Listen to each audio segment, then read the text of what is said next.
The organ stands as a testament to human ingenuity and artistic passion. This majestic instrument, with its ancient origins and complex mechanisms, has captivated listeners for centuries. Some, like the legendary Mozart, have hailed it as the king of instruments. Its power and grandeur are undeniable. The organ can shake the rafters of a cathedral or whisper with delicate beauty. It's capable of producing. The organ's roots can be traced back to ancient Greece, where around 265 BC, an ingenious engineer named Ctesibius invented the hydraulis. This remarkable instrument, considered the precursor to the modern organ, employed a fascinating mechanism to produce sound. Water pressure, rather than air, was used to create a steady stream of air that flowed through a set of pipes, each producing a different note. The hydraulis quickly gained popularity throughout the Roman Empire, becoming a fixture in arenas, theatres, and even private homes. Its powerful sound added grandeur to public spectacles and provided entertainment for the wealthy elite. The Romans, known for their engineering prowess, further refined the hydraulis, increasing its size and complexity. They added more pipes, expanding its tonal range and allowing for more elaborate melodies. As the Roman Empire expanded, so too did the reach of the hydraulis.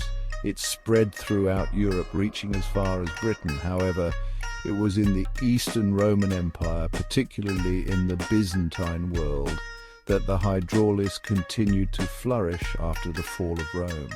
Arab scholars and inventors, inheriting the legacy of Greek and Roman engineering, made significant contributions to the hydraulis's development. One notable example is the organ commissioned by Emperor Charlemagne for his chapel in Aachen in 812 AD. Built by skilled Arab craftsmen, this magnificent instrument showcased the advanced state of organ building in the Islamic world.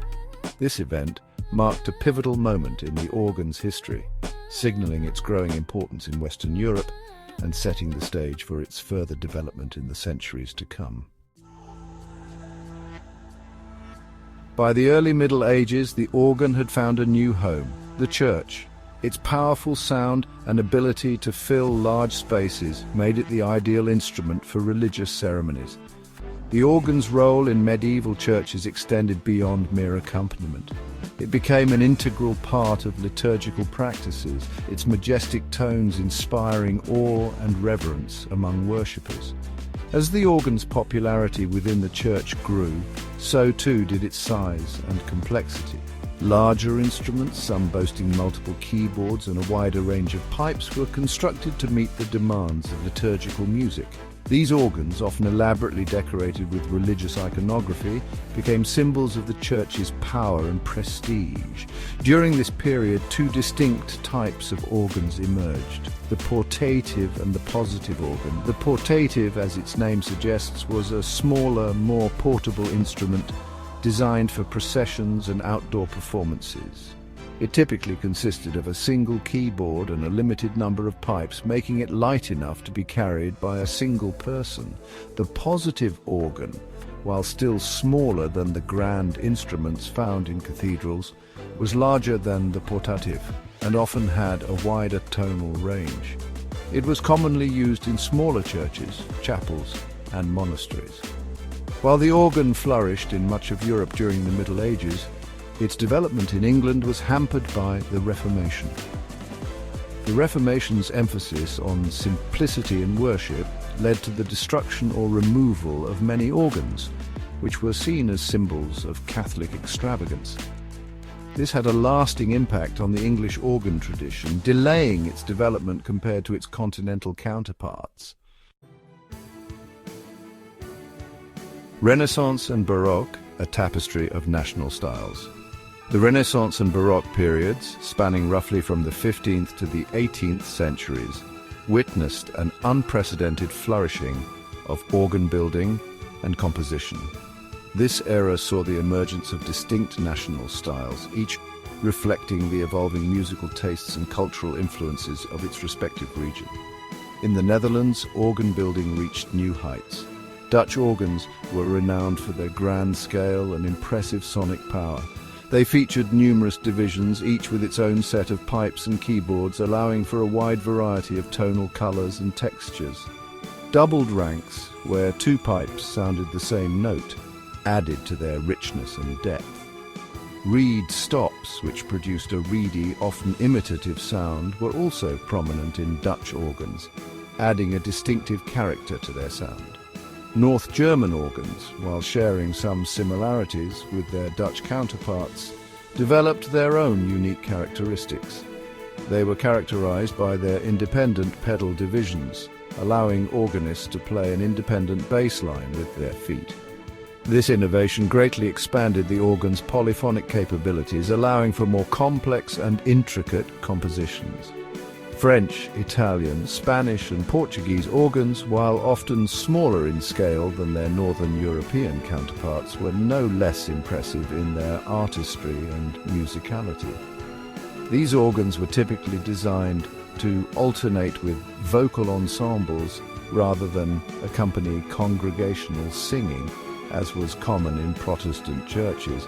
They often featured a lighter, more transparent sound, well suited to the delicate textures and intricate ornamentation of Renaissance and Baroque vocal music. In England, the restoration of the monarchy in 1660 brought about a renewed interest in organ building. Builders like Renatus Harris and Father Bernard Smith, heavily influenced by continental European innovations, introduced new ideas and techniques to English organ building. They incorporated elements of the Dutch and North German styles, creating instruments that were both powerful and expressive. Romantic-era symphonic grandeur and technological advancements. The 19th century ushered in the Romantic era, a period marked by a surge in emotional expression and a fascination with the sublime. This shift in artistic sensibilities had a profound impact on the organ, leading to the creation of larger, more powerful instruments capable of replicating the sonic grandeur of a symphony orchestra. Technological advancements played a pivotal role in this transformation. One of the most significant innovations was the development of a lighter, more responsive pneumatic key action by the French organ builder Aristide Cavaillé-Coll. This groundbreaking invention allowed for greater dynamic range and expressive possibilities, enabling organists to achieve a wider range of volume and articulation. Cavaillé-Coll's organs were not merely louder, they were also more expressive, capable of conveying a wider range of emotions. His instruments became highly sought after throughout Europe, influencing a generation of organ builders and composers. This period also saw the rise of the organ symphony, a genre championed by French composers like César Franck, Charles-Marie Widor, and Louis Vierne. Inspired by the orchestral works of Beethoven, Berlioz, and other Romantic composers, these composers exploited the organ's newfound sonic possibilities to create works of epic scope and grandeur. German organ builders, not to be outdone, also embraced the trend towards larger, more symphonic instruments. They constructed massive organs, some with over 10,000 pipes, capable of filling the largest concert halls with sound. This led to the inclusion of organs in concert halls, where they were used to perform not only organ symphonies but also transcriptions of orchestral works. 20th century and beyond. Innovation, reform, and revival. The 20th century witnessed continued innovation in organ building, with technological advancements further expanding the instrument's sonic possibilities. One of the most significant developments was the introduction of electric action, which replaced the complex system of mechanical linkages with electrical circuits. This allowed for greater flexibility in console placement, as the organist was no longer physically limited by the need to be close to the pipes. It also made it possible to incorporate more stops, further expanding the organ's tonal palette. However, the early 20th century also saw a reaction against the excesses of the Romantic era, a movement that came to be known as the organ reform movement. Proponents of this movement advocated for a return to the principles of Baroque organ building, emphasizing clarity of articulation, transparency of texture, and a more intimate sound. They criticized the large symphonic organs of the late 19th century as being too bombastic and lacking in subtlety.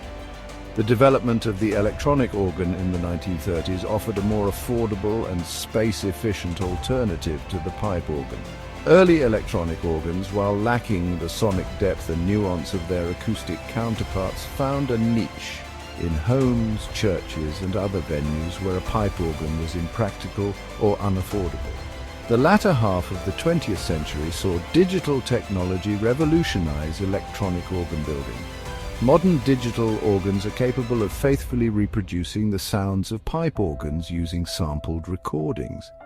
This technology has made it possible to create highly realistic virtual organs that can emulate the sound and feel of their acoustic counterparts in a fraction of the space and at a fraction of the cost. The enduring voice of majesty, the organ's legacy. The organ's journey through history is a testament to human ingenuity and artistic expression. From its humble beginnings as a water-powered curiosity to its current status as a majestic instrument capable of filling concert halls and cathedrals with sound, the organ continues to inspire and amaze. Its story is one of constant evolution, reflecting changing musical tastes, technological advancements, and cultural shifts. Despite its complexities and the controversies it has sparked, the organ's enduring legacy is undeniable. It has left an indelible mark on the world of music, inspiring countless composers and enriching the lives of listeners for centuries. Today, the organ continues to thrive. Pipe organs are still being built and restored, ensuring that the legacy of this magnificent instrument will continue for generations to come. Contemporary composers continue to explore the organ's sonic possibilities, pushing the boundaries of what's possible with this versatile instrument. Whether in the grand cathedrals of Europe or the concert halls of the world, the organ's voice continues to resonate, captivating listeners with its power, beauty, and timeless majesty. The organ's story is far from over. It's a story that continues to unfold with each new generation of builders, composers, and listeners who are drawn to its unique and awe-inspiring sound.